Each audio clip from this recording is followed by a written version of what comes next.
Naval Ravikant. Hi, I'm Kismet, and next up is Nassim Nicholas Taleb.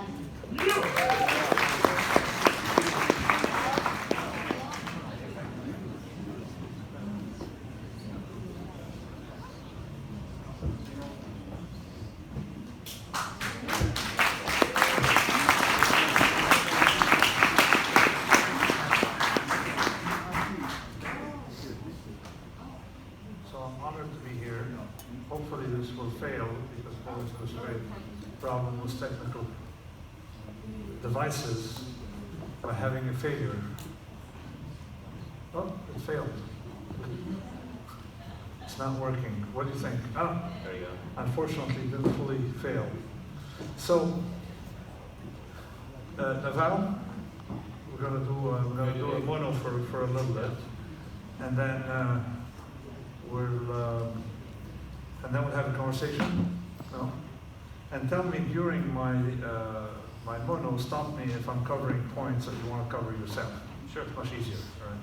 That's the whole idea of having someone to rely upon when you forget your own ideas. We're going to keep it interactive and informal.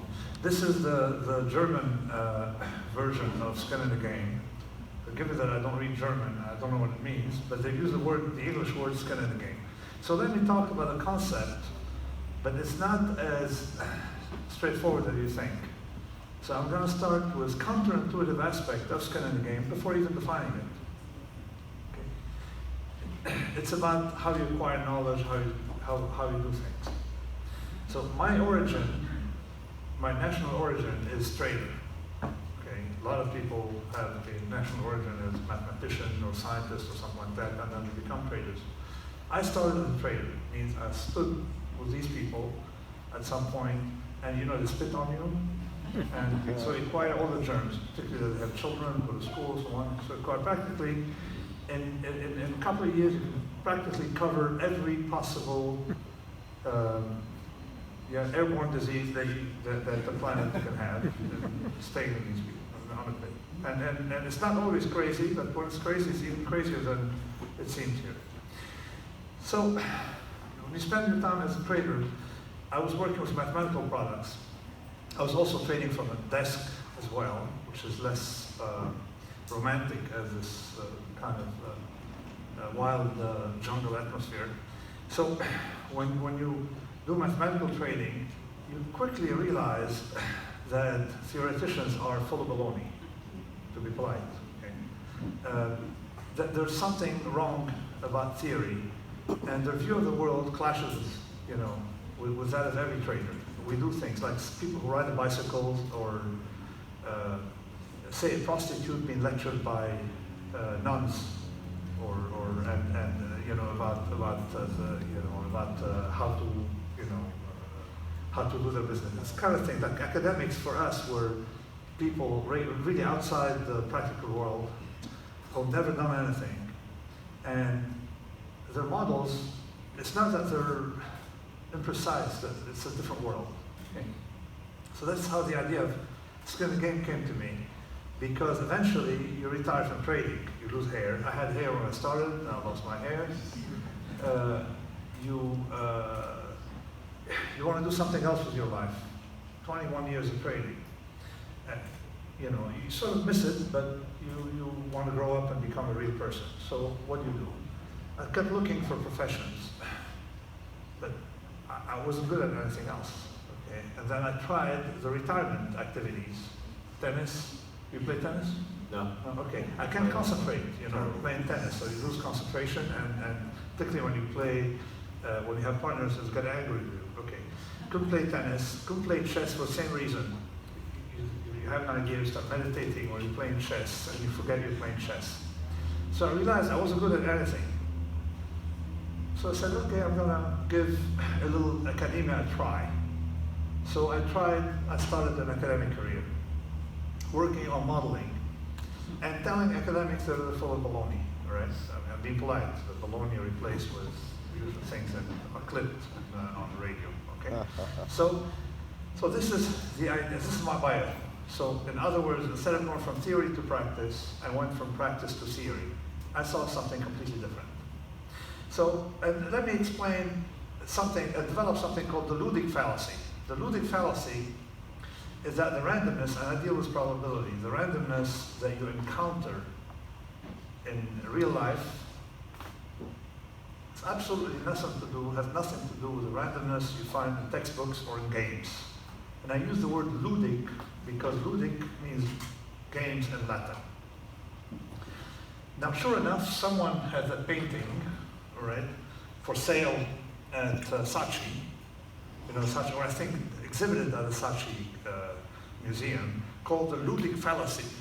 And I, can't make head or tail of what it means, all right? But it's nice to have your concept, someone painting something after a concept. He's probably on drugs and painted something, and then read the Ludic fallacy and decided to name what he painted the Ludic fallacy, whatever it is. But I'm just showing it to you in case you can figure out, because I couldn't figure out.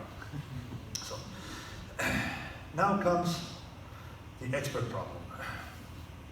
Still, I haven't defined Skinner again, you noticed. Okay, I may leave it to you. But, so, see my bio, started practice with theory, realized that things in practice are much more complicated than theory. And that, of course, in theory, there's no difference between theory and practice there is. And then, that concept of Ludic fallacy, because my specialty was randomness and probability, and I give it a name, as you can see in the painting. So, with this, I'm going to kind of explain the expert problem. There's two kind of professions.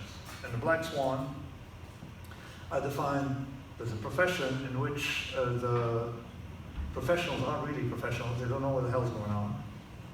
Yet nobody knows that they don't know, or at least, those who pay them don't know that they don't know what's going on. And the professions where people know what's going on. And how can we make the difference between these two? In the Black Swan, I said, okay, in domains like what I call Black Swan fraud, like the climate studies, they have no clue. But the weather forecaster over next week has a lot of clue, otherwise they can't survive. So came up with this idea of expert problem, but I can illustrate it best with a story of a friend of mine who's also a trader and had the brilliant idea to go lose his money in the restaurant business. When he retired, and it was very nice because he lost his money. He prevented me from losing mine in that business. Now, what did he learn in the restaurant business? Something quite central that can illustrate what's going on with our society. All the ills of society summarized in one, as well as Ludic fallacy. In the restaurant business, they have awards granted by newspapers and by, of course, other restaurateurs. The best wood-paneled restaurant in eastern United States. The best sushi, tuna sushi in western Canada. Okay, and then you have all these awards. So my friend noticed that there was a gala dinner at every, every year.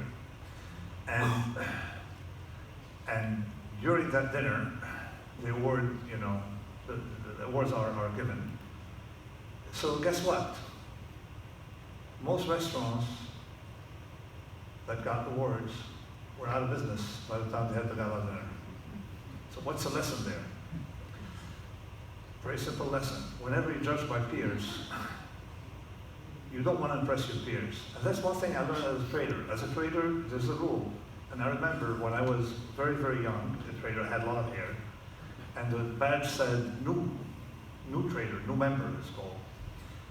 There's an old fellow, bald typically, old traders, grouchy, and bored, all right? He goes, hey, come in, kiddo, yeah. He said, stand up here, okay. He said, if people like you over here, you gotta be doing something wrong. Okay, kiddo, now you can go now, right? So that lesson I learned from when you're judged by reality, it's a complete different dynamic than when you're judged by your peers. So businesses where you're judged by peers are businesses like the restaurant business will rot, okay? And businesses where you're judged by reality, by your P&L, by your accountant. The only person you want to impress at the end of the day is your accountant. Now, true, you don't want to be hated by your peers, but they're not the ones whose approval you need to seek. Now, academia, it's a business where people are entirely judged by peers. Entirely. This is what causes all the problems we have. Bureaucrats. Who judges bureaucrats? Other bureaucrats.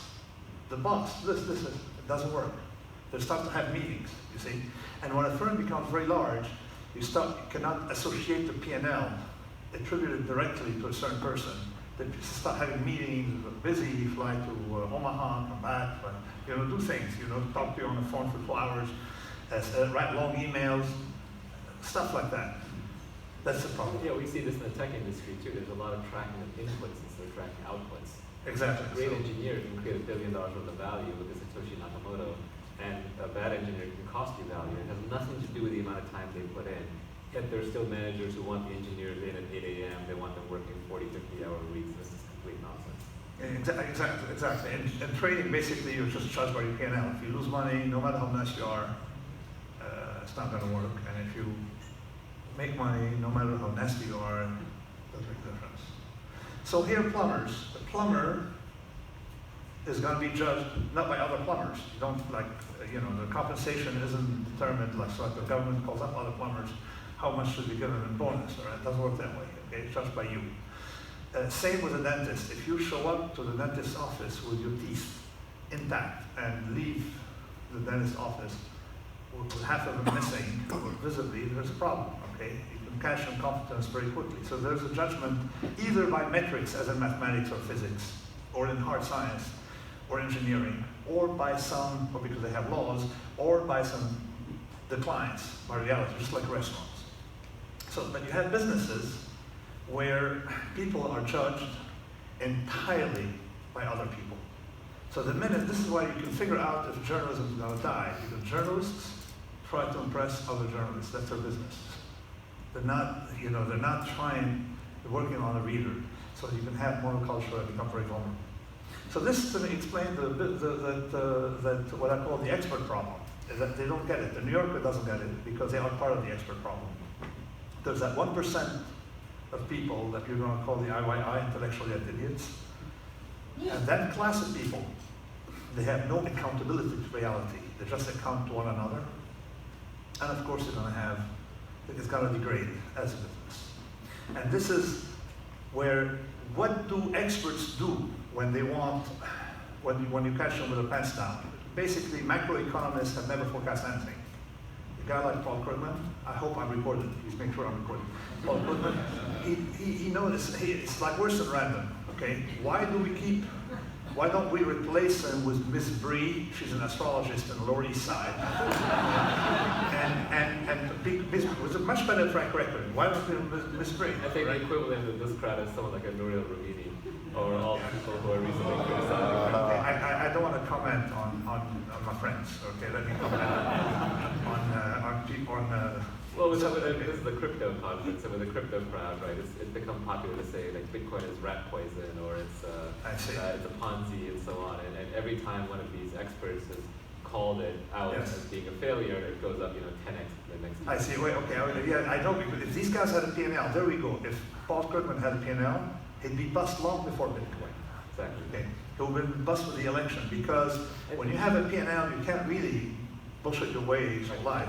The funny thing is there's no point in bullshitting financial assets, because you can just go short it, just put your money where your mouth is. Exactly. But people get into arguments about online whether Bitcoin's going to hit a certain price by a certain date. You don't have to argue online.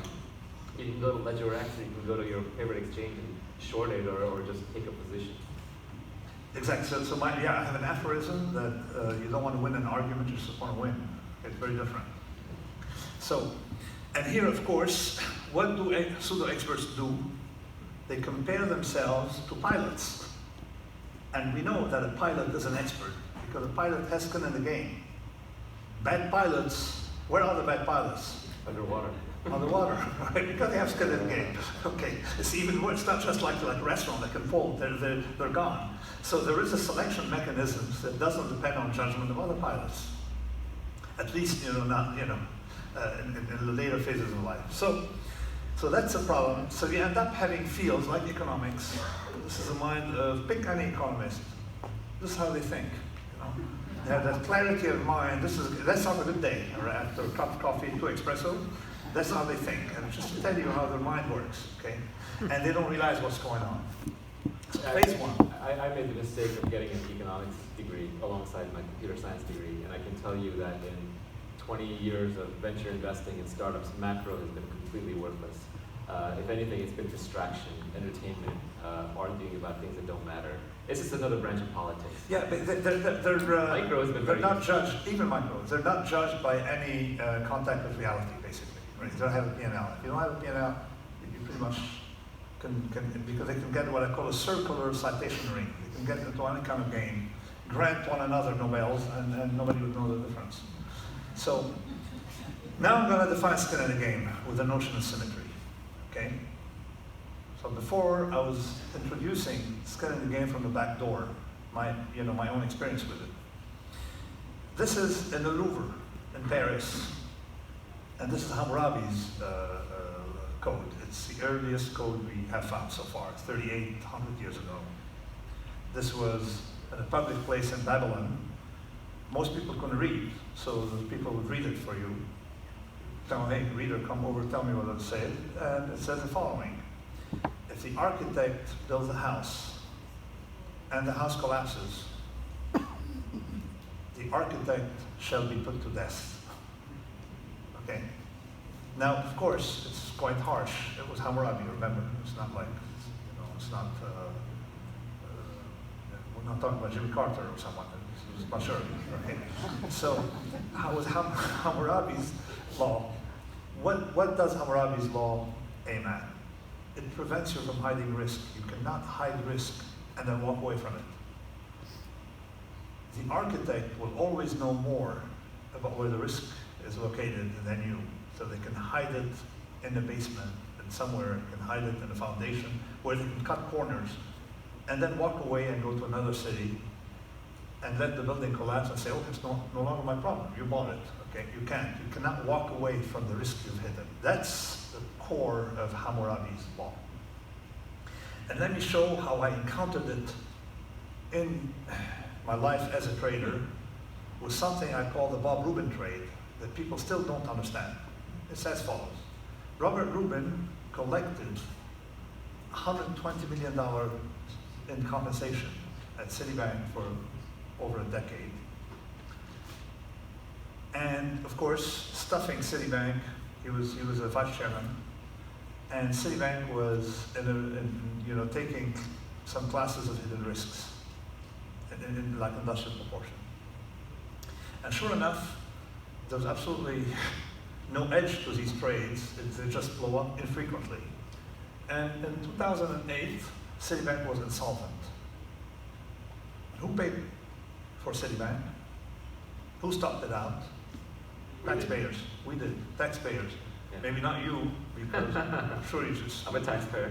You're a taxpayer, but I'm sure you know how to defer taxes. Bust the loopholes. If they're out there, let me know. So therefore, okay. So but you have to include in that class of people your dentist, the bus driver, the Uber driver. They pay taxes. That's because anything online, anything electronic. Well, the worst part is after these kinds of collapses, they say never again. So then they put in place tax and policies that actually suppress entrepreneurship, or actually the things that are going to create the upside black swans. They put more regulation, and then they call it some very unfortunate, highly unexpected event, often called black swan, for which we apologize profusely, but we are excused as nobody can predict these things. But we're actually all gathered here as a direct consequence of the Bob Rubin trade, because the Bob Rubins of the world lost enormous amounts of money. It was a generational theft of trillions of dollars, both through printing money and through taxes and risk. We all paid for it, but in 2009, an unknown character named Satoshi Nakamoto released Bitcoin. And in the Genesis block of Bitcoin, he cited bank bailouts as the reason why you can't trust the Fed. Why he created Bitcoin. I think it was inspired. Really? It was inspired.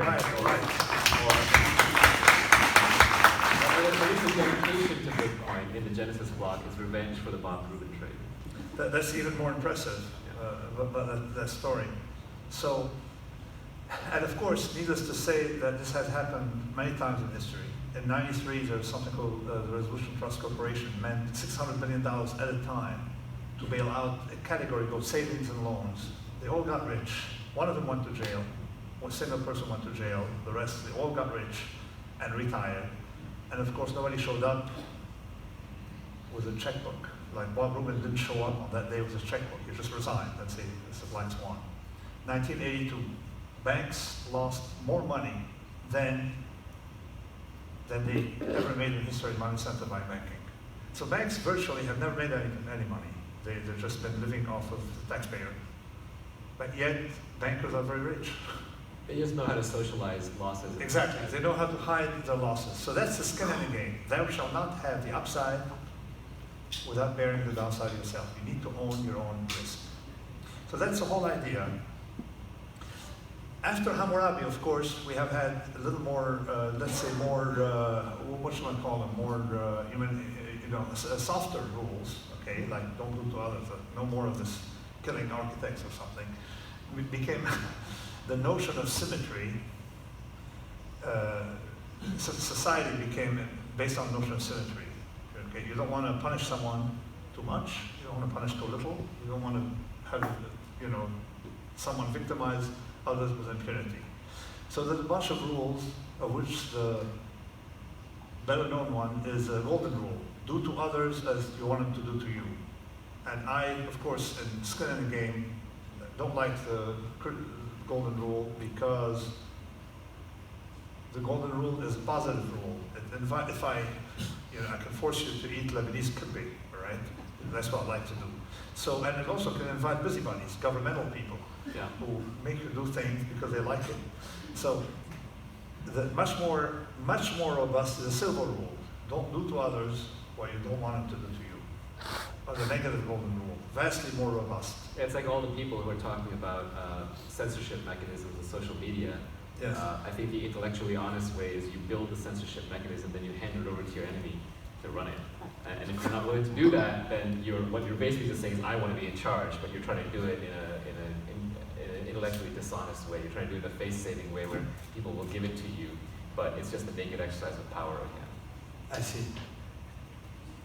So, and then, but the Greeks and the ancients were aware of it. Basically, that the captain of the ship needs to be, you got off last, not like you don't sneak out first, like the captain of the Titanic.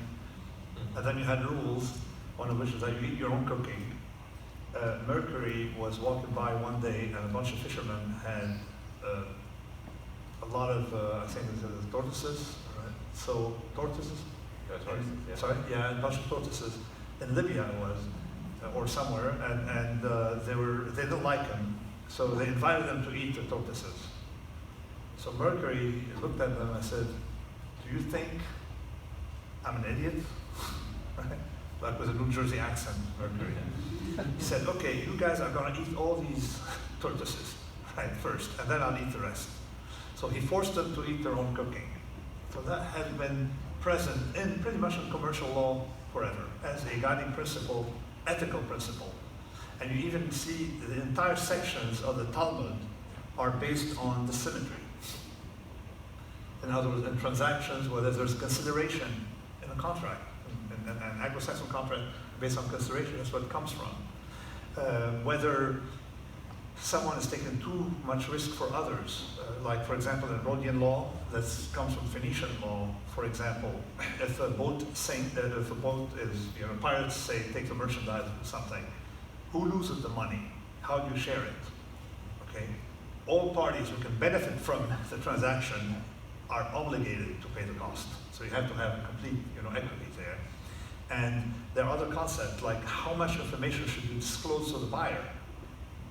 See, how much should you disclose to the buyer when you have a transaction? There are a series of ethical rules. Yes, if the buyer is someone from your community, you're obligated to divulge everything. But if he's a stranger, how much should you divulge? So there are a lot of ethical rules that have, that you can see in the Talmud, you can see in the Islamic law, and you can see, of course, in Roman ethics. There's also a phenomenon when you have like long caravans of people crossing the desert or going through a difficult situation, like the exodus from Pakistan to India during that separation. If you were in the last few carts, you were most likely to get picked off by brigands and robbers.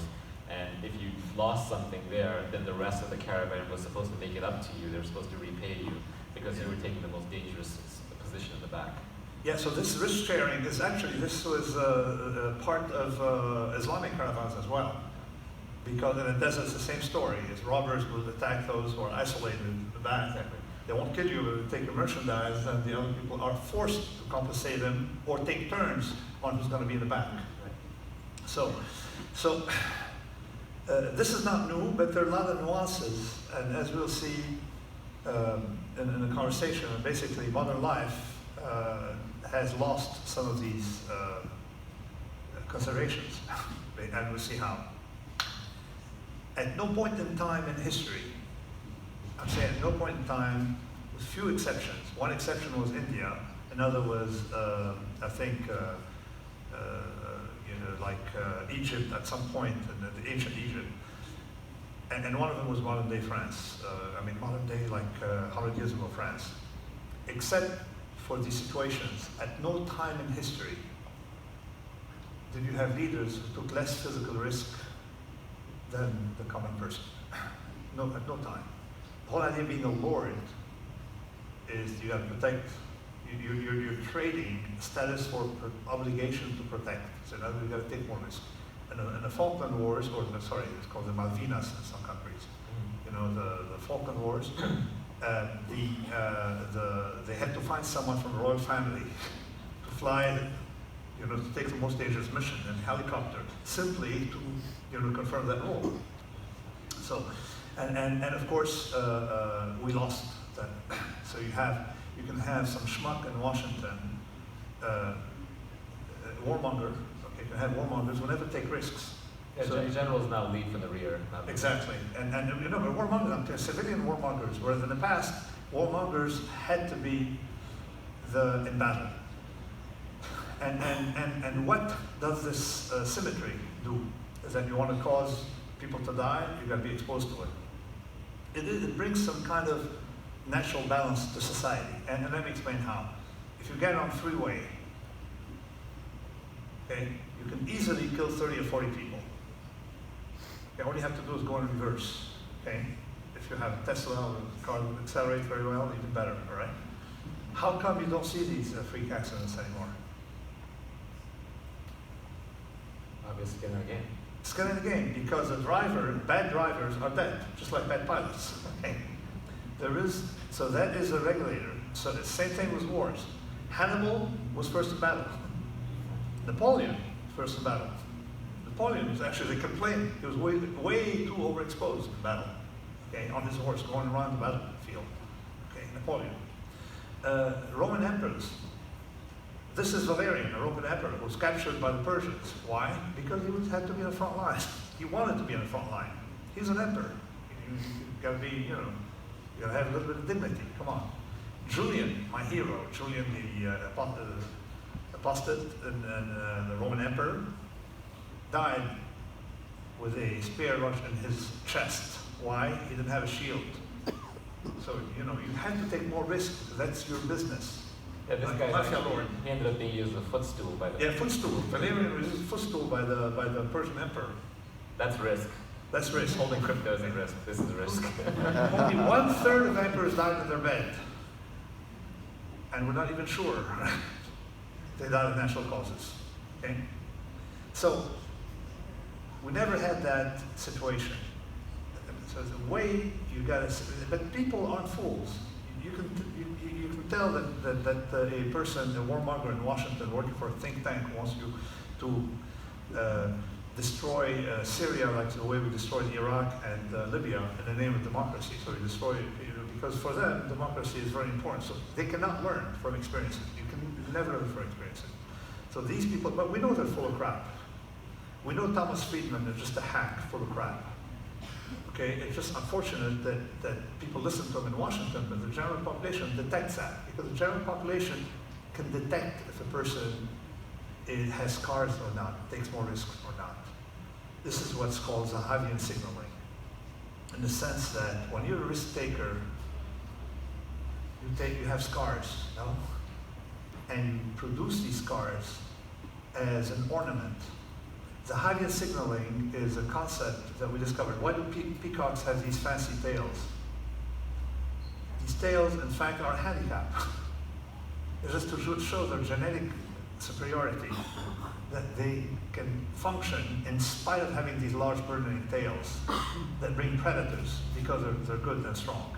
And they use this. I took in Jaipur, India, this picture of right in front of me, of the peacock. So there's a concept of Zahavian signaling. In other words, it's called costly signaling. It's not cheap signaling, it's costly signaling. See, there are a lot of virtues. We're going to talk about virtues that are fake because anybody can signal these virtues. But risk-taking is real. You cannot fake risk-taking. You cannot fake risk. You can fake virtue, or what we call regularly virtue. So this explained to me, fundamentally, why we spend so much time haggling, over in theology, over the nature of the Christ. I come from that part of the world where these discussions taking place, the Greek Orthodox Church. That if you had a library, you'd have you'd fill in a stadium with documents about the discussions, and the arguments of whether the Christ was God or was not God, but something like a God. What's the big difference? And why did they always revert to the notion that the Christ could not be full God? Why? Because think about it. If you're God, you don't have skin in the game. It's like in a Superman thing, right? You have to have some vulnerability somewhere, all right? You have to suffer. So you suffer because you have skin in the game. That's the whole concept. And in Christology, people didn't think of that effectively. Let's think about it. If you go to a circus and see an acrobat with a parachute, or instead of an acrobat with a parachute, they show you a movie, all right, of an acrobat, and you want the person in front of you to take risks. That's what you want. That's what you paid for, okay? You want real risk, because otherwise you're not signaling any virtue unless you take these real risks. And that was the story of the Christ. And this is something that people don't get, is that any virtue that doesn't entail some kind of sacrifice or cost is not virtue. The gods in the old days did not let you,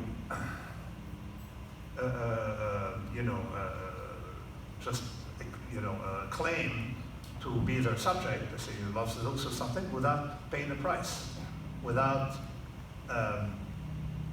having something to lose for it. And now in our society, we have fake virtue. What's fake virtue? This is in a hotel room. They tell you, save the planet, dear guests, save the planet. What am I doing here? Saving the planet or saving their bottom line? Okay, so they're using the planet as an excuse, all right? That's what I call virtue signaling. A virtue that doesn't cost you anything, doesn't entail any risk-taking. There's no risk in what they're doing, and you cannot have virtue that way. So here when young kids ask me, what should I be doing in life? Start a business. Don't try to get a salary. Don't join an NGO, because all they do is virtue signaling. Maybe initially the founders really mean well, but then you end up with people trying to game the system. People I call rent seekers. Like the UN office in Lebanon, for example, they talk about deforestation so they can have the staff and they can have the funds so they can fly first class and get a nice apartment. But when you look at the numbers, there's no deforestation, you see. So you have all this industry of NGOs. So the first thing you tell a young person, do not join an NGO if you want to do well. Start a business and fail, right? Because basically we need people. We can't live off of people, just everybody's salary. You need to fail, right? To take risks. And just like a fallen soldier, okay, remains more honorable than someone that's never been a soldier. You see? Is there such a thing as a dishonorable fallen soldier? No. That soldier is very honorable. Why did that entrepreneur fail? Why should a failed entrepreneur be not something very honorable, more honorable than someone who's never been an entrepreneur? Come back with your shield on it. Sorry, come back, exactly. Come back with a shield on it. So this is the recommendation, I make, is that start a business. And then one thing I noticed, some people won't like this, but I didn't think that Trump had any chance till I saw him standing with the 11 in the primary with 11 or 12 Republican opponents. And at the time, there was a campaign to explain to us that Trump was an incompetent businessman because he lost $1 billion of his own money. The American public is no fool. There's something real about losing $1 billion if it's your own money. So although a professor at a university would think, oh, it's horrible to lose $1 billion, like failing an exam. Life is not an exam. Losing $1 billion makes you real. And that helped him get elected, at least helped him in that stage of the election, the primary. So, inequality. A lot of people talk about inequality. First of all, there's an error in the way we measure inequality. We measure static inequality.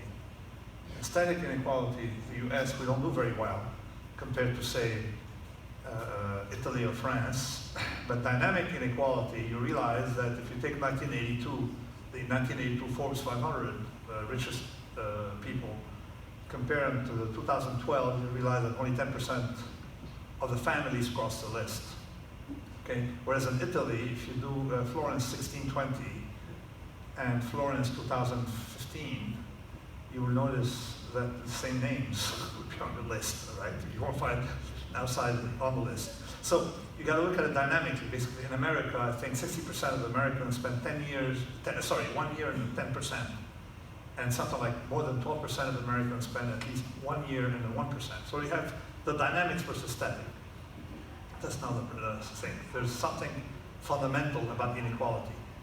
People are willing to accept inequality if the person who is richer is taking risks.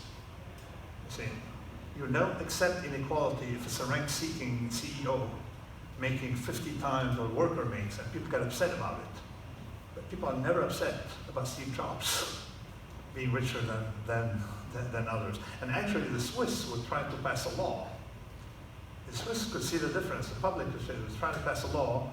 I mean, it didn't pass, but it was not close, but it was about 30–40% of the people wanted to limit the salary of CEOs, but not entrepreneurs. There's a difference between entrepreneurs because entrepreneurs have skin in the game to limit because society doesn't like rich people who made their wealth without skin in the game. You can detect it. That's what's unpopular. Yeah. People with a political agenda will conflate equality of opportunity with equality of outcome. Equality of outcome is communism. It's a terrible thing. It exactly. Yes. Coercion. But equality of opportunity is what you strive for. Not that you can ever really have it. We all get dealt a different DNA hand and where we're born and how we grow up and what we learn and what our temperaments are. But you can kind of at least narrow it down through education. But you can also measure this inequality, the equality of opportunity with a negative metric. Most people look at the opportunity of people to rise. Well, if you rise, someone else is going to come down, no? Right. So you got to take someone else's spot. So it's not quite a zero-sum game, but still, you don't want dinosaurs to stick around. So the best metric is how many large corporations fail. Yeah. Today, in the United States, the company's average life in the S&P 500 is 11 years today, and dropping. Used to be 60. But the average price to earnings ratio is much higher than that. But that's because extremistan. There are huge outliers. Exactly. So there's nothing wrong, provided Google is exposed to going bust one day. You see, same with your other firms, some of the firms in which you've invested. Oh, the failure rate for small startups or for small cryptocurrencies, as we all know, is very, very high. So I'm going to finish with, then we start the conversation, with one more point. That, again, a trader's story. There's something I call the green lumber fallacy, is after the following, metaphor. There's a trader who, as a fellow, who wrote a book on how I lost $1 million, which at the time when he wrote it was very respectable. $1 million was a lot of money. Okay. Now, they didn't have the Obama years and Greenspan printing. Okay, so how did he lose that $1 million? He traded green lumber, and he knew everything about green lumber. He knew the statistics, the physics, the chemistry, everything, the supply, the demand, the geography, the consumption. He knew everything about green lumber, read every magazine, every book he could find on lumber. And then he lost all his money. Turned out there was in the pit a fellow, an old trader, who was very, very wealthy and always made money trading green lumber. He traded nothing else. And one day the narrator discovered that that fellow thought that green lumber was not freshly cut lumber, that it was lumber, that they took lumber and painted it green, right? And yet he made a fortune using green lumber. So what does it tell us? It tells us that from the outside, like an academic approaching a problem, what you need to know, it's not what the fellow who made a lot of money, his name is, I think, Siegel, something like Jerry Siegel or something like that, was that what he knew was not like, it's not like he didn't know anything. He knew a lot of stuff, but that stuff you can only detect from the inside. You can never know from the outside what it is, you see? You have to play the game. You have to play the game to know what you need to know, okay? From the inside, not from the outside. So people are always asking me to recommend a game theory textbook. And the reality is I never read a game theory textbook when I was young. I just played a lot of games. Okay, there you go. So you from being in that game, you see things differently, which is why education, I think, an anti-fragile, and hopefully we'll discuss that, an anti-fragile are rail against education. And then finally, my final slide, and we're going to start the conversation, is about the following quiz. Which applies to any business where there is skin in the game. Say you go to a hospital for your brain surgery. You need to have a brain surgery, which probably will enhance your mathematical skills as a special surgery, all right? You can do integrals after that surgery. So you show up to the hospital, and you have a choice between two doctors. The first one looks like what Hollywood here would put in a movie, measured, clear English, Harvard degree on the wall, someone who really looked like a Hollywood doctor, Hollywood version of a doctor, a brain surgeon. And the other person, same rank in the hospital, looks like a butcher, thick fingers, no diploma on the wall, and speak with a thick New York accent. Okay, like you can put him in a mafia movie if you put him somewhere, right? So. And no diploma on the wall means he's embarrassed by his background. Which doctor should you rationally pick? Who would pick the butcher? Who would pick the slick Hollywood doctor? Okay, there you go. So the point is, unconditionally, you should pick the Hollywood doctor, right? But here, they're the same rank in university, so think about it.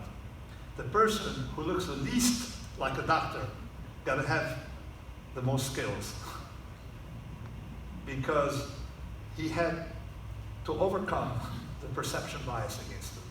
And there's a similar learning in early stage investing where you tend to avoid teams that look incredibly polished.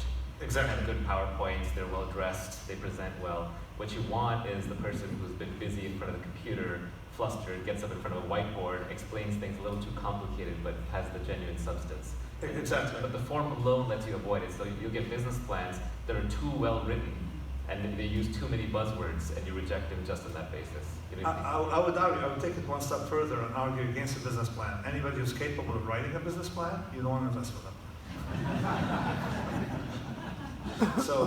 So now let's start the conversation. Yeah, before we get into it, I want to give Nassim a proper introduction, because I should have done that at the beginning, but I didn't know it was going to be part of the presentation. I normally have a rule where I don't travel to conferences, and neither probably should you, because they fall very much on this whole side of signaling, right, where you're kind of like looking busy for your boss rather than actually doing work. Now, there can be huge benefits. You can network with the right people. When they're small, you can meet the right people, but sitting in an audience doesn't have that much value for you. You can sit at home and watch it on YouTube. So I normally don't travel for conferences, but when I got the opportunity to speak with Nassim, I had to come down. from San Francisco. To me, he is one of the very, very few living natural philosophers, which is someone who practices science, who does real work in science, but outside of a scientific institution, outside of the credential system. And I think his work is the kind of work that will last for 1,000 years. I don't say that lightly, but I think people will be that Nassim is joking, and I won't insult him by calling him Dr. Taleb. Is that okay to call you? It is an insult to me. Yeah, I won't insult you by calling you Dr. Taleb, but Nassim has written books that I think people will be reading 1,000 years from now. His new book, Skin in the Game, is fantastic. It's part 5 in his Incerto series, which includes Fooled by Randomness, Black Swan, Anti-Fragile, The Bed of Procrustes. It's written in a very timeless way. The concepts are very simple. There's not a lot of math to it, although there is a huge math backing to the Incerto if you want to get into it. And I would rather reread his work than anything on the bestseller list, and I have. Many of his books I've reread. Now, the interesting thing is that I do get pushback when I say I'm talking to Nassim, because people say, well, he's so angry, he's so mean, he's so rude, because they can't fight him on the math, and they can't fight him on the principles. So they go after just the also that I think I derive a huge amount of pleasure from Twitter fights. Yes, and he does. Yeah, I derive. So, and why do I derive pleasure from Twitter fights? Think about it. If you're bored, it wakes you up. Okay? And at the gym, you see, I'm into weightlifting, and you have to take 15-minute breaks in sets. Yeah, and I think it's you say it that you do it for fun, but I think it's also it's having skin in the game in your principles, right? Because as you say, courage is the only virtue that cannot be faked. I can fake any virtue on Twitter, but the one that I can't fake is courage, and that means going up under your name, not under some troll account name, and taking on somebody that you think has unfairly benefited from exploiting the system, like the Bob Rubin trade, for example, or the IYIs, the intellectual yet idiots that you call out and name, or when you call out Monsanto. Yeah, but he's giving me too much credit, right? I don't do it because of these. He just likes to fight. I do it because I get bored, all right? And sometimes waiting in line, or in traffic, when you're stuck in traffic, that's the best time to put the fight. So really, it's not as lofty a goal, but so happened that, okay, it can impress. Well, I mean, there's not a lot of people that don't take on Saudi Arabia on Twitter and call them Saudi Barbaria on a regular basis. Yes. But anyway, so I'm very happy to be here with Nassim. I think the books are absolutely worth reading. If you haven't read all 5 of his books, I wouldn't read anything else this year. I would literally just absorb them. And I don't say that lightly. That's true for me. Like, I'm going through Skin in the Game. He's going to convince me to start to read my books. Yeah, they're amazing. The first one was finished 20 years ago, so you gotta understand that I'm... Well, there is some redundancy in there, as you would expect. And I think a common theme that Nassim pointed out to me when we talked earlier, running through the whole thing, is this concept of symmetry and asymmetry. Skin in the Game is about symmetry between your consequences of your actions and learning and feedback loops. And asymmetry is about extreme outcomes. So, Black Swan and those kinds of principles. So I think we can just dive right into it. Explain to them the symmetry thing. Sorry, I didn't put slides on symmetry. Hoping. Yeah, I think. You want me to explain to them, or? Yeah, let's go ahead. Why don't you explain symmetry and asymmetry? Okay. So now you don't understand random events. You can't predict what can happen, but you can pretty much tell how the random event would hit you. No. You know whether you're going to make from it, lose from it, make a lot, lose a lot. Okay. So you try to position yourself in a way to benefit more than you would lose from a random event, okay, or to lose less than your neighbor from a random event. That's the idea of symmetry. It's pretty much like an option. I call it an option. An option, you make more on the upside than you would on the downside. And if you, in general, make more from a random event than you lose from it, then you're going to do very well in the long run, provided you make sure you're going to survive. That's the asymmetry that's present in contracts and options, stuff like that. That asymmetry becomes bad when you make the upside like Bob Rubin and transfer the downside to someone else. And the easiest thing to transfer to, a person to transfer to, the taxpayer, an anonymous taxpayer, see? So that is an asymmetry, okay? A bad asymmetry. But tinkering, trial and error, has a positive asymmetry. So the simple example I'll give is, if we wanted, what's your favorite dish? It's pizza, but I shouldn't be eating it. Pizza what? But I shouldn't be eating it. Okay, so pizza. Okay, so let's say we decide to make the best pizza. They would call it the Santa Monica flying pizza, right? Here. So you rent a bus, you go to the local university, and bring every chemist, round up every chemist, and find, okay? And you take another bus and round up every overweight person you can find in LA who's well-dressed. This is my metric when you go to a restaurant, is to look at for overweight people who are well-dressed. That's sort of like, you know, my thing. So we have two crowds now, okay? So if we ask a chemist, that's the top down, okay, to invent that pizza. You ask a chemist, you have about 150 chemists, all looking boring and poorly fed and visibly not well dressed. And then you ask the well-dressed people, whatever, and overweight, you tell them, listen, let's make the best pizza. So the way you do it is you take an existing recipe and you start adding ingredients to it, no? And you taste. If it's good, you ratchet up. Okay, so you have the upside. If it's good, you discover something that really has good taste, you go up, or you ratchet up. In other words, you lock up your game, okay? No. If it's bad, you give it to the chemist. You have very little to lose, all right?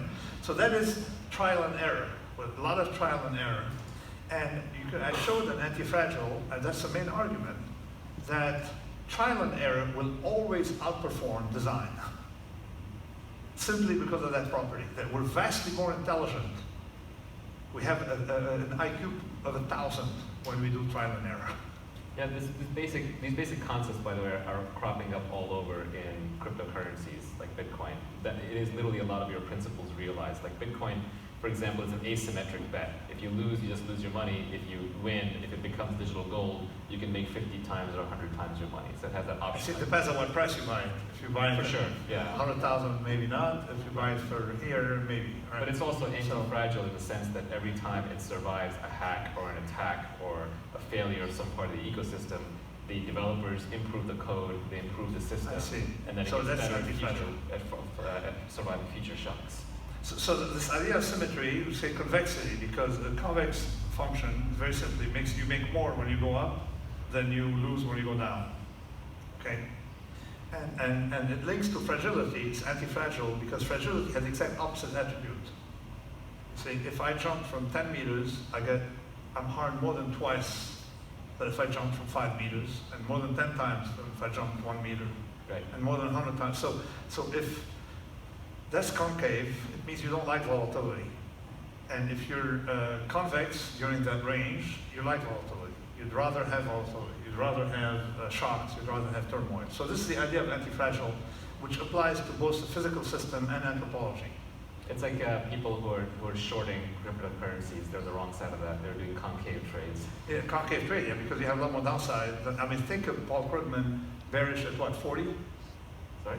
He was bearish at 40, he was short at 40, yeah. So imagine his P&L went short at 40. Okay, think about it.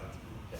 First of all, you would never hear of Also 100x. He would disappear if he had a P&L, so this is why, you know, I'm glad he didn't, because we want to just have someone to make fun of, right?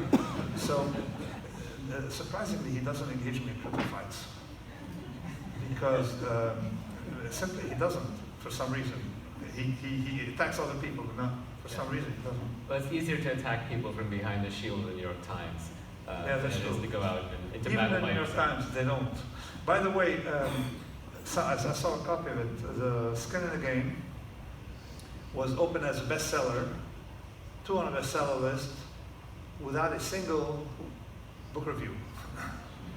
Not a single book review in America, in the United States, 0. Okay, just to tell you that we don't really need the New York Times. Yeah, even in my industry, what's funny is people give out awards like VC of the Year or Angel of the Year and so on, and they're all nonsense because the reward is in investing and making the money. You know, like who wants to win the award for Bitcoiner of the Year? You just want to own the Bitcoin. Okay. So there are a couple of things we've got to talk about. The Lindy effect, yeah, linked to fragility, like the test of time. Yeah, you present the Lindy, but let me first say one property of the news that's not, you know, never existed before in history. Before 1940, or 1946, I think, when families had a television set. So you have a small family now watching television, getting one-way information, reading the New York Times. You don't go to a square, you don't get it. Okay, before that period in time, people did not get the news from one source. It was like Facebook or Twitter. People traditionally were both conveyors and recipients of the news. So we're all involved in the news making, you see. So you go to the barber, you get the news, you go, you transmit it, you tell the fisherman the encounter, then you tell your barber, you bring back information to the barber. That was, so news were something that was organically spread in society, and nobody could control it as a source. Okay, before the 1940s, propaganda, New York Times, all that era of television.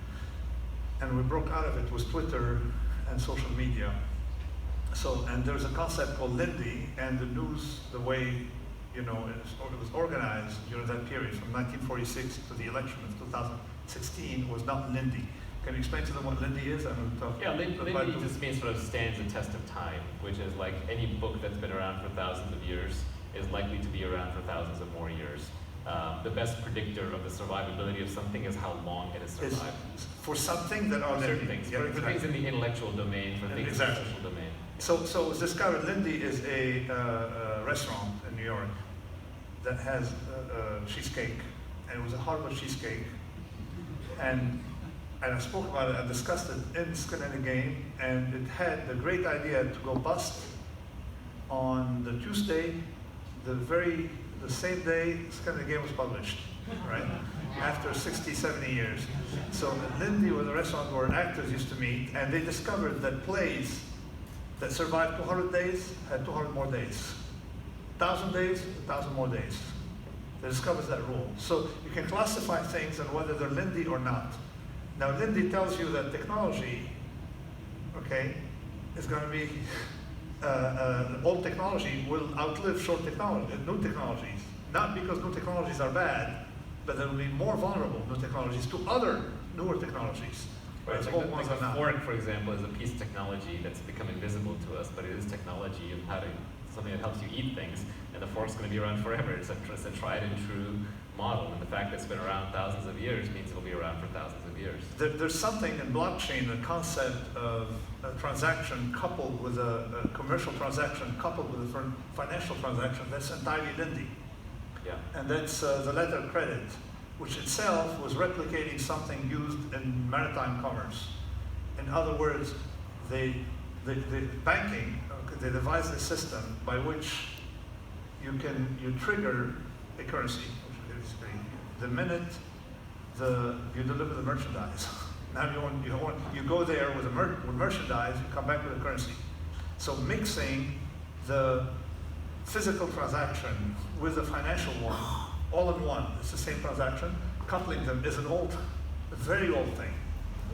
Yeah, and in crypto, like Bitcoin is the Lindy currency. It survived a long time, survived the longest, and it won't be digital gold until it's survived long enough. But the longer it survives, the longer it will survive, the more faith people can put in it, and the more money they can put into it. Exactly, and government-issued currencies has never been Lindy. People don't realize, and you can get a clear idea to read history. Okay, you know the story of remember the story of the Christ in the temple? Why did he fight the money changers? Why were there money changers in the temple? Because God of the temple did not like all these currencies. He didn't trust these currencies. He wanted the shekel of Tyre, and now current day in Phoenicia, okay, because they're the only reputable ones. Yeah. So he forced cities to, compete on who's going to have the most solid currency for the God to take it, and then money changers will change into that shekel of Tyre. So God's practical. Currencies have always government have always debased your currency. Yeah. But yet citizens had the choice between currencies. Yeah, what currency to use, and what would God want? He would select the one that was the least debased. Well, you pointed out that one of the big things in history was separating the state from church. And some religions have done that and some haven't, Yes. where they still combine them. But that was a major revolution, render unto Caesar what is Caesar's. And the interesting thing with crypto is we're trying to separate money from the state. And that transition, if it successfully happens, will probably be just as impactful and take quite a while to play out.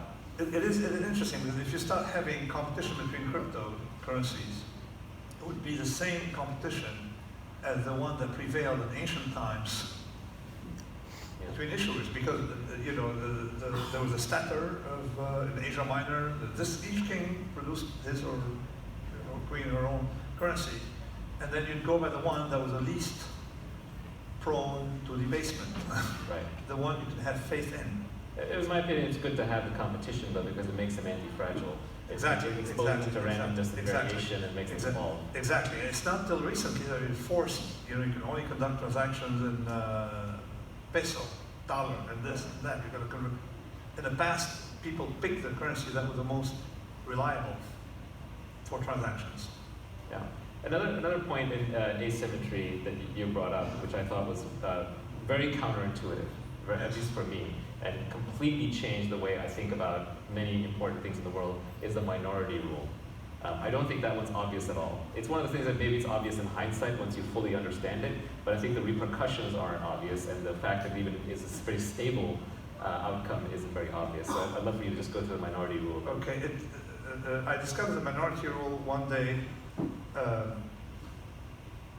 Ironically, I was trying to explain what a complex system was at a barbecue of the Complex System Institute. Okay?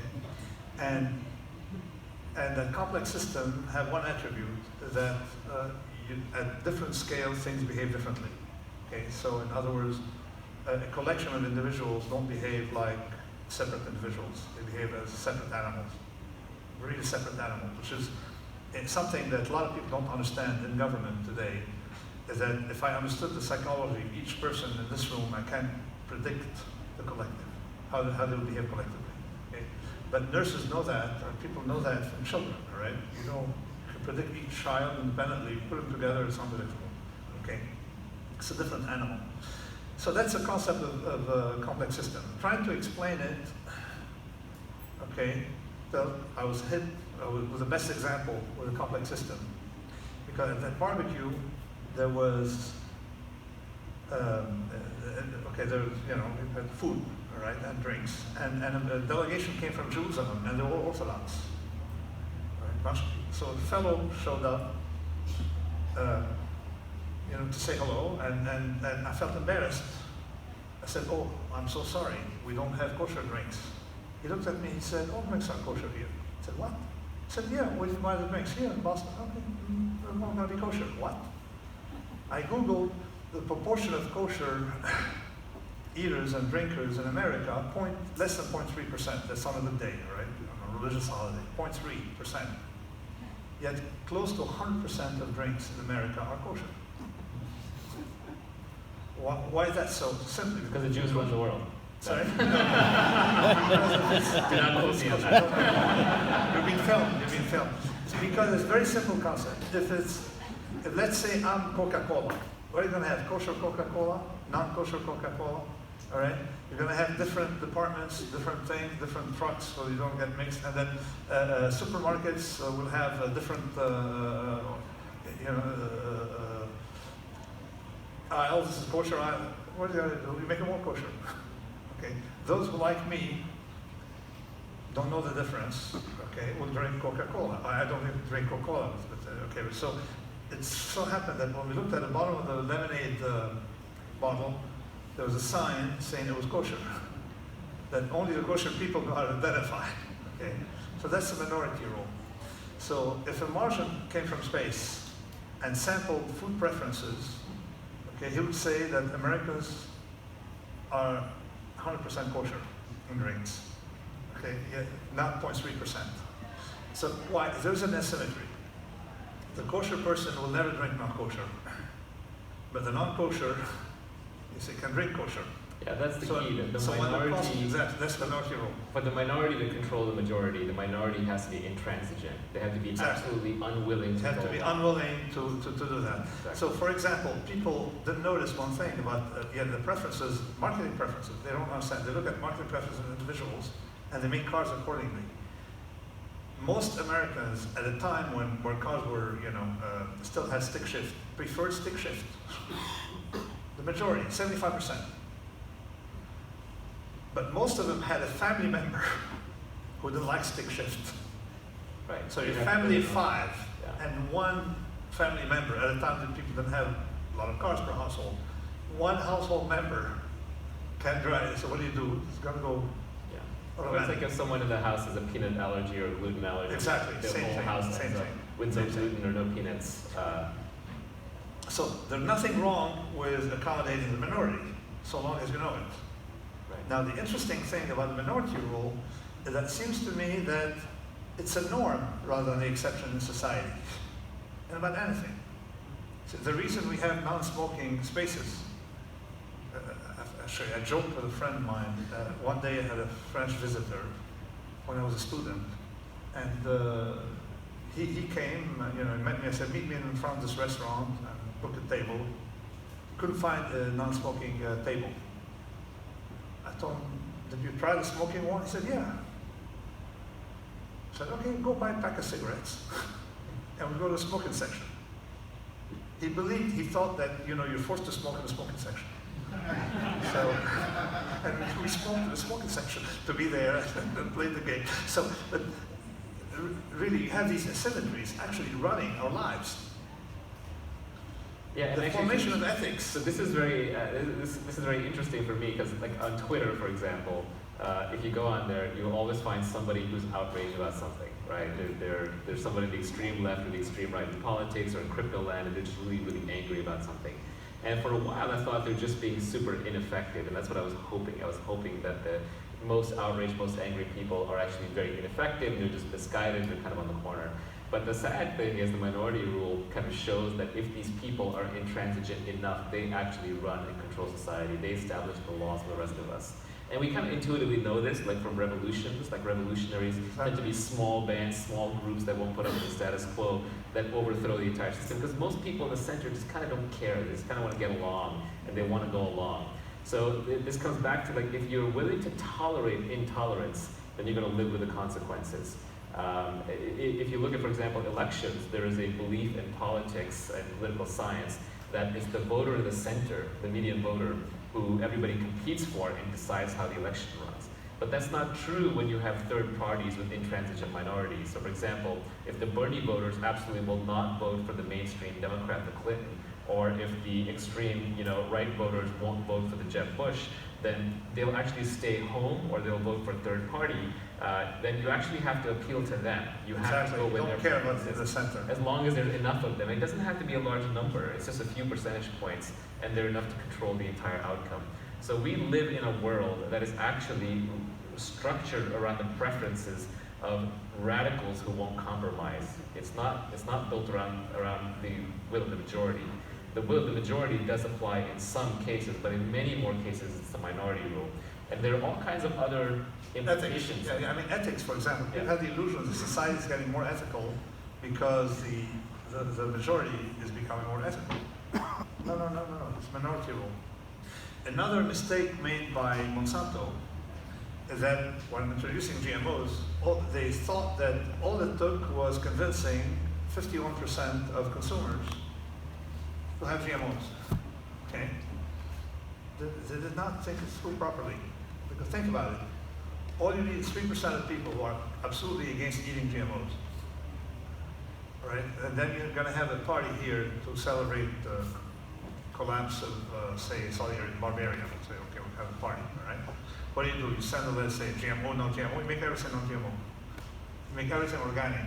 And the difference in price, when the difference in price is small, everybody switches to the one that the minority wants, to the choice of the minority. When the difference in price is large, then you may have two varieties.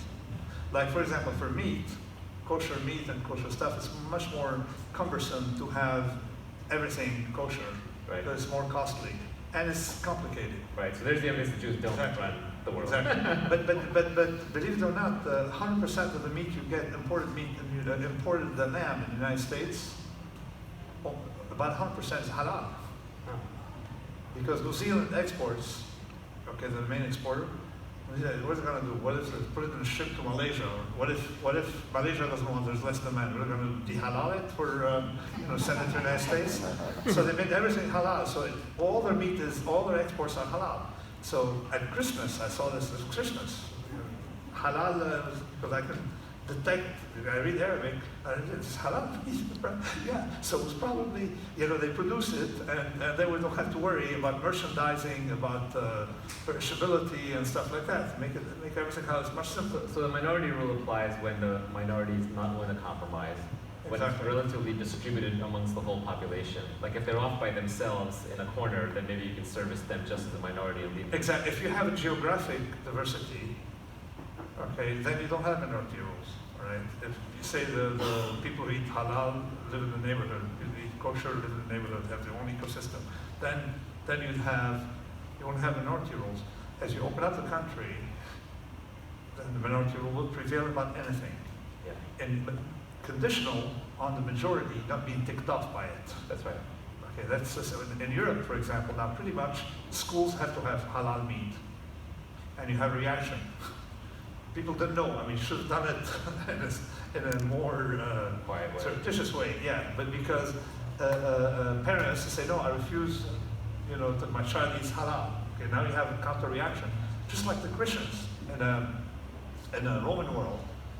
Halal meat resembles all sacrificed meat in the Near East. Actually, you have to, sacrifice the cow or the lamb, the sheep, in a certain way, and Christians would never eat sacrificial meat. In the old times, pagans would have sacrificial meat, and then a lot of Christians would die of hunger in front of a table full of meat, just to show that they were Christian and they would not eat sacrificial meat because for them it's polluted. So you may have a counter minority rule coming from somewhere. You see? Yeah, I think there are cases where the minorities themselves are. And minority here, obviously, you know what it means. It means a small group of people who are intransigent, themselves are very intolerant of maybe even the existence of the majority or the way the majority likes to function. So it does create a counter-reaction. So it's not that all revolutionaries, necessarily control the world. Well, very often they just get lynched or stamped out. Exactly. So we have a thin balance here between majority rule and minority rule. And Tocqueville wanted to protect the minority from the majority, all right? Yeah. And now we may have to do an inverse Tocqueville as well, bring symmetry, protect the majority from the minority. Yeah, but it applies in crypto. For example, if imagine that something like, I don't know, if I had to make up a number, like call it like 10 or 20% of the good developers in Silicon Valley are now working on crypto-related projects, or at least dabbling on it. And if they all announce tomorrow that they're only going to work for companies that pay them in crypto, then pretty soon you would see every payroll system switch to also offering crypto. Yeah, that's true. If you're unconditional about getting or paying or receiving in crypto, you install a minority rule. So minority rule is a very powerful concept. It's one of the ones that's skin of the game. I highly encourage you to go through it. Let's talk a little bit about black swans, which is an old concept. You're very famous for it. Did you coin the term?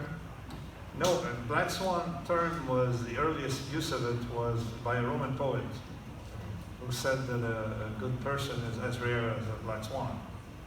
And it was used for something, rare but not completely impossible. Yeah, and now we see them everywhere. Now that you kind of popularized it, I think it's very. Now we see them everywhere because we use it as a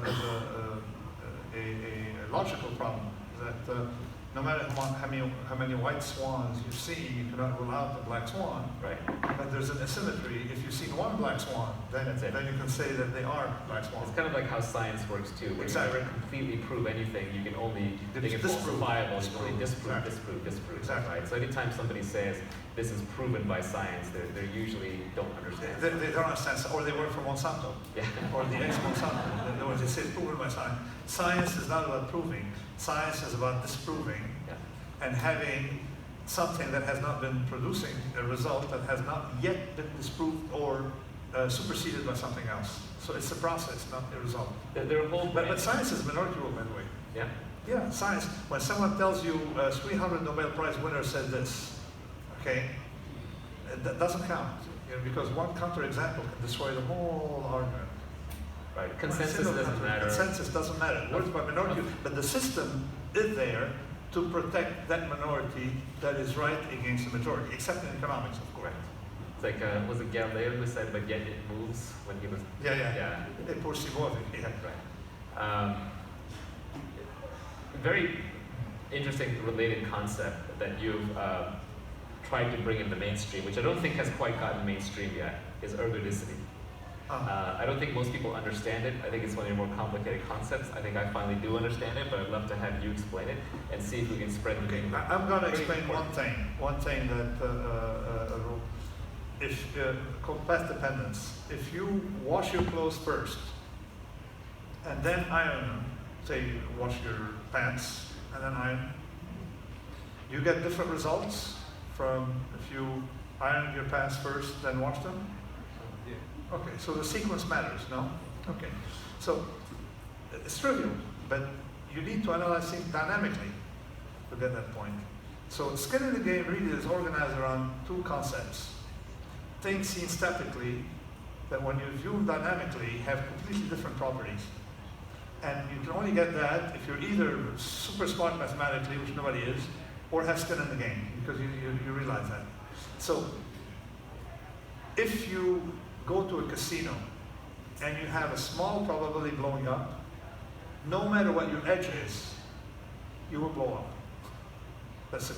So no matter what because you cannot say, okay, I'm going to blow up and then get rich. You can't. You got to get rich, then blow up. So the sequence matters. So that is the path dependence. We detect it. This is the reason why we're paranoid. And I noticed that there's a guy who got a Nobel, Thaler, pseudo-Nobel in economics. It shouldn't count. It should count as a negative, all right? So, and then all his work is based on showing how we're irrational statically, okay?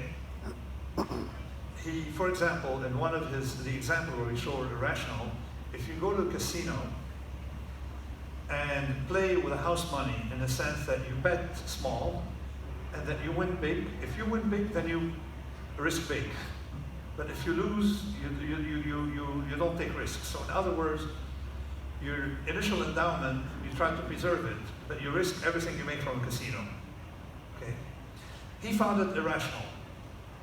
But if you look at it dynamically, that's what every trader does. You play with the house money. If you don't follow such a strategy, you're eventually going to go bust one day. Because you can't say, I can look at the average return, because if you're bust on day 28, there is no day 29. You see? Whereas if you take an average of people's returns, if number 28 goes bust, number 29, can operate freely. You see? So that concept of path dependence was not incorporated into the psychology of decision making. And then therefore they found that we're irrational in many places where in reality we're not. Because if you look at things in sequence, you see, so you got to always look at things in sequence, not look at things statically. Right, so like a lot of behavioral psych studies and economic studies will say that if I offered you $1 billion to play Russian roulette, right, and 6 people play Russian roulette, well 5 out of the 6 make $1 billion each. So assuming that your value of your life is lower than $1 billion, you'll play Russian roulette once. But would one person play Russian roulette 6 times? Right? No. So confusing those two, the probability of a group going once each versus an individual taking all of the risks in sequence, gives you completely different answers. And there's this concept, which I'm sure you've all heard, of loss aversion. Where people are irrationally loss averse. No, they're not irrationally loss averse. They're rationally loss averse because if you go bust, you can never recover. So, like for example, in your crypto asset accumulation and trading, if you go super short and you sell everything and you lose everything, you'll never get back in the game. You have to stay in the game, and it's kind of an obvious concept once it's explained and described. But there are entire books written on it. There's a Kelly Criterion and Fortune's Formula, that book, and so on. But yeah, only traders and mathematicians who do information theory or computer science get the point, like Kelly, Shannon, and Shannon Entropy. Yeah. They get the point that you got to look at things dynamically. But psychologists are so naive, and they keep getting Nobels. You know, they're naive by saying we're irrational to be paranoid. They don't understand that you know, dynamically, if we were not paranoid, Wouldn't be here. we wouldn't be here. Okay. So you cannot analyze one event. You got to see how that event is going to shorten your life expectancy. So there's some classes of risk you should never be taking. And effectively, when you take Goldman Sachs, been around 159 years. You may hate them, I hate them, but you got to admire how they stayed alive. Why? They never take a risk of ruin. And that's the same thing as a lesson I had as a trader by an old trader who came and told me, listen, take all the risks you can, but make sure you're in tomorrow. So make sure you survive. So it tells you that you got to gear your risk-taking first towards survival, and that entails you take more risk as you're making more money with casino money, and that's called mental accounting. Is deemed irrational, and being paranoid is deemed irrational because they only look at a single event, not a series of events. Now, something has been happening now with psychologists. We're in the middle of a replication crisis, and their papers don't replicate. And those that replicate don't really have the same effect. So, which tells us that whatever they call science is vastly outperformed by your grandmother.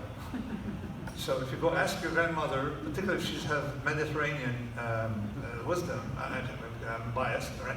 So Mediterranean or some kind of Russian particularly, but the babushkas are the very, or ask grandmothers, all right?